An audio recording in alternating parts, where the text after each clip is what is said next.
Welcome to the penultimate video in this lesson on the heart. And in this video we're going to talk a little bit about how cardiac cells contract, and then in how that's regulated by the autonomic nervous system. In the last video we'll talk about some cardiac drugs, specifically the sympathomimetics, and then we'll sort of summarize some of the general concepts that we learned. All right, so here's our action potential again, our ventricular action potential. And as I mentioned in an earlier video, when this voltage rises, it causes calcium channels to open. Okay, these are gated by voltage, and when the calcium channels open, calcium flows into the cell. It's during this plateau phase, down its concentration gradient from outside the cell to inside the cell, and this increases cytosolic calcium. Okay, so that causes the cardiac cell to contract. So this is a cardiac cell here, sort of a nice schematic diagram of it. Here we have the sarcoplasmic reticulum, which is an intracellular organelle that surrounds the myofilaments. And this stores calcium. It accumulates calcium at a very high level. So you have very high calcium inside the SR. Okay? And that happens because of the existence of the sarcoplasmic reticulum calcium pump, or this pump uses the energy stored in ATP to pump calcium from low concentration in the cytosol to high concentration in the SR. So we accumulate calcium in the SR through the action of this pump, and then during contraction we have what are called ryanodine receptors, or SR calcium release channels. These open, and when they open during cardiac contraction, calcium flows from high concentration in the SR to low concentration in the cytosol. Calcium accumulates in the cytosol, and you get a contraction. Okay, so this aids contraction. So you've got calcium coming in from the exterior environment, and you've got calcium coming from the SR. Each of these increases the cytosolic calcium to initiate contraction. We have transverse tubules here, which are extensions of the cell membrane, also called the sarcolemma, into the interior of the cell. Those are called T-tubules. And what happens is these T-tubules, which are nothing more than cell membrane, have the calcium channels in them. And when the calcium channels open up in response to an action potential, calcium flows into the cell. When that calcium flows into the cell, it actually binds to these ryanodine receptors and causes them to open. So we get what's called calcium-induced calcium release, where the calcium coming into the cell contributes to the contraction. And in addition, because these ryanodine receptors have opened, you have calcium coming from the sarcoplasmic reticulum that contributes to contraction. Okay? So the higher the calcium in the cytosol, the higher the force of contraction of the cardiac myocyte, and ultimately the more blood you will eject from the ventricle. Okay, so if I have more calcium influx through the through the calcium channel in the sarcolemma, and I have more release from the sarcoplasmic reticulum, I get higher calcium in the cytosol. That will cause more force of contraction of my cardiac myocyte, and ultimately, as we'll see, that will cause a higher cardiac output. This is usually what positive inotropic drugs do. Drugs that increase the force of contraction and therefore increase the cardiac output. Okay? So for the process of contraction, once the action potential is over, these calcium channels in the sarcolemmal membrane close, and calcium influx ceases, and the ryanodine receptor, because the calcium influx has ceased, these channels, the ryanodine receptor channels, the SR calcium release channels, also close. So we're not getting influx from the outside of the cell anymore, and we're not getting increases in calcium from the sarcoplasmic reticulum anymore once that action potential ends. Okay? At that point, the process of removing calcium to initiate relaxation begins to have an effect. And what happens, you have two different transporters that are the major transporters involved here. The SR calcium pump pumps calcium from the cytosol back into the sarcoplasmic reticulum, okay, where it's accumulated and stored for the next beat. And the sodium calcium exchanger ejects calcium from the inside of the cell to the outside of the cell in exchange for sodium. Sodium flows in, down its concentration gradient. Calcium is ejected from low calcium to high calcium, from inside to outside the cell. And these two processes decrease calcium in the cell. And what that does is it ceases contraction and it causes the myofilaments here to relax and no longer contract anymore. Okay? So contraction ends as calcium falls in the cytosol. And that's how contraction and relaxation of the cardiac myocytes work. So the next question is, how is that process controlled? How is the cardiac output controlled? And it's basically controlled through the auspices of the autonomic nervous system. The autonomic nervous system in your body controls the activity of a lot of different organ systems. It has a big role in controlling, for instance, the activity of the GI tract and the digestion. And you'll learn that later on in the curriculum. It has an effect on controlling the renal system, okay? It has a lot of different effects throughout the body. And so the heart is a wonderful example of how this system works. There are two branches of it, and each branch tends to do opposite things. In the case of the heart, the sympathetic branch tends to increase cardiac output. The parasympathetic branch tends to decrease cardiac output. So let's talk about the parasympathetic branch. This is mostly coming in through the vagus nerves. Don't worry too much about that. But do know that the innervation is of the atria and the SA node for the most part. And it's through that innervation that you decrease cardiac output, mostly by decreasing heart rate. Okay? The sympathetic side innervates the SA node and the atrium and the ventricles as well. And it tends to increase cardiac output by increasing heart rate and increasing the force of contraction of cardiac muscle and therefore increasing stroke volume, or at least tending to increase stroke volume. Okay? So these two branches do opposite things, okay? And they work in concert to control your heart. Okay? The sympathetic nervous system, it consists of nerves which release NE, which is norepinephrine. So norepinephrine is your neurotransmitter. And the norepinephrine binds to beta-adrenergic receptors in the heart. These are G-coupled receptors which result in an increase in cardiac output. Okay? The parasympathetic system releases a neurotransmitter called acetylcholine. Acetylcholine binds to M2 muscarinic receptors, which are also G-protein-coupled receptors, and they tend to do the opposite of what the beta receptors do.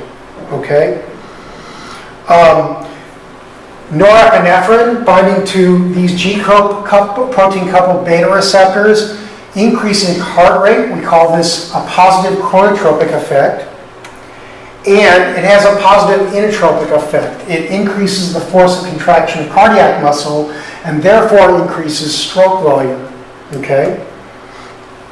And it increases SR calcium pump activity, which contributes to this positive inotropic effect, because what you do is you increase the pump activity and that increases the amount of calcium accumulated in the sarcoplasmic reticulum. And that means there's more calcium there to be released on the next beat. So by increasing the amount of calcium stored in the SR, you contribute to this positive inotropic effect by causing more SR calcium release. Okay? So this is how this works. We have our norepinephrine neurotransmitter, and as I said earlier, that binds to a beta-adrenergic receptor, mostly beta-1 in the heart. Okay? And that, we call this a G-protein-coupled receptor. That's because it activates a G-protein, GS, S for stimulation. Why S? because this G protein increases the activity of an enzyme called adenylyl cyclase. And what adenylyl cyclase does is it converts ATP to cyclic AMP.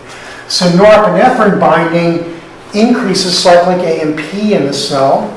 Cyclic AMP is a second messenger, and it binds to a protein called protein kinase A. Kinases phosphorylate other proteins. They phosphorylate targets. So this is protein kinase A. It phosphorylates targets, which are primarily in the SA node, this channel, which is called the pacemaker channel, and this channel, which is the L-type calcium channel. So it's a calcium channel in the cell membrane, the sarcolemmal membrane. And in the ventricle, this calcium channel is phosphorylated in the ventricle as well. These pacemaker channels are only in the SA node, okay? So the pKa in the SA node phosphorylates both of these proteins. That increases the heart rate. And it does that by increasing the rate at which this potential in between beats rises. So this potential, if it rises faster, it'll cause an action potential faster. And if it causes an action potential sooner, that means that you've got more action potentials per minute, you increase the heart rate, a positive chronotropic effect. That happens because of an increase in the activity of these two channels. An increase in calcium influx and an increase in the activity of this pacemaker channel, which causes that voltage to rise faster. And it causes that action potential to fire sooner. In the ventricular cells and in the atrial cells, we also have a positive inotropic effect. That's because you increase calcium influx into the cell when an action potential fires. And when you increase that calcium influx, you increase the calcium in the cytosol. If you have higher calcium in the cytosol, you get an increased force of contraction, okay? You also have an activation of the SR calcium pump, which means you're pumping more calcium into the sarcoplasmic reticulum. If you pump more calcium into the sarcoplasmic reticulum, that means there's more calcium there to be released. So you increase SR calcium release, that increases calcium in the cytosol, and that increases the force of contraction as well, okay? So these are our targets for pKa, and this is the effect of our beta-adrenergic agonist, okay?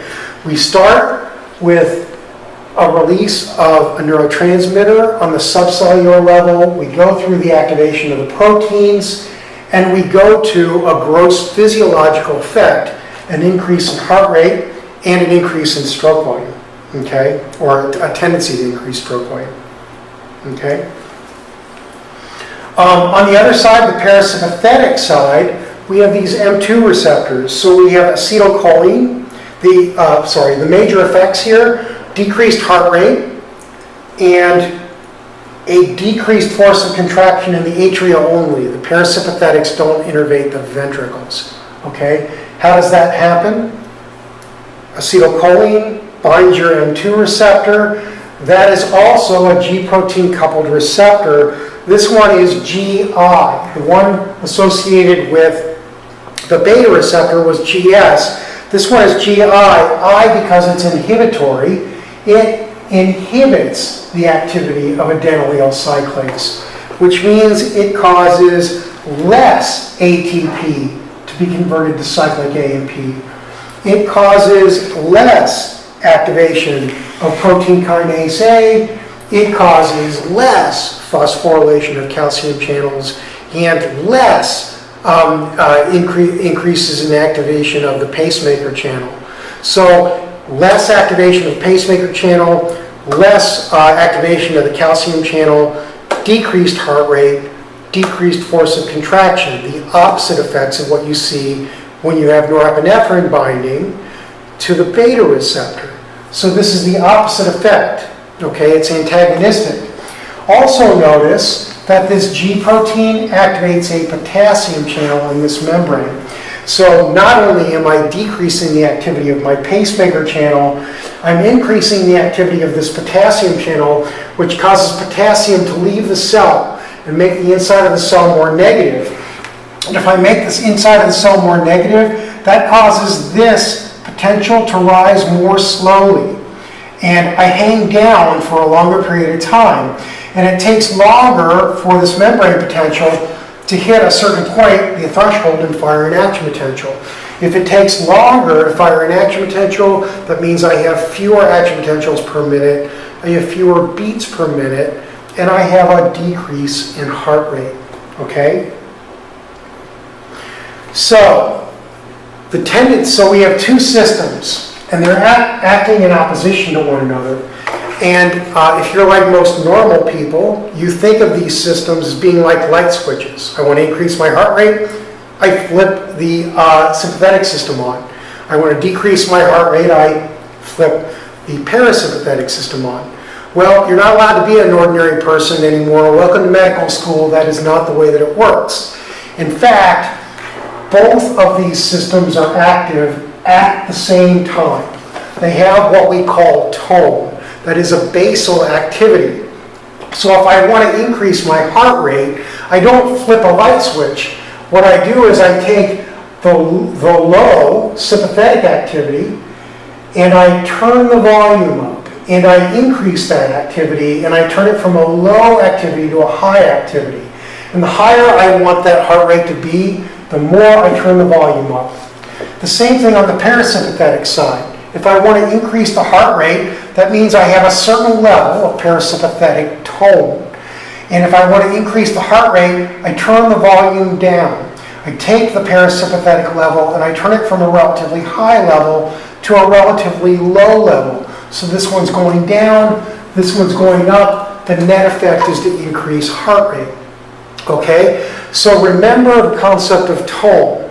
The autonomic nervous system doesn't just work like a light switch where you just flip it on and off. It acts like volume buttons where you're turning them up and down. Okay? There's always some activity there in the system.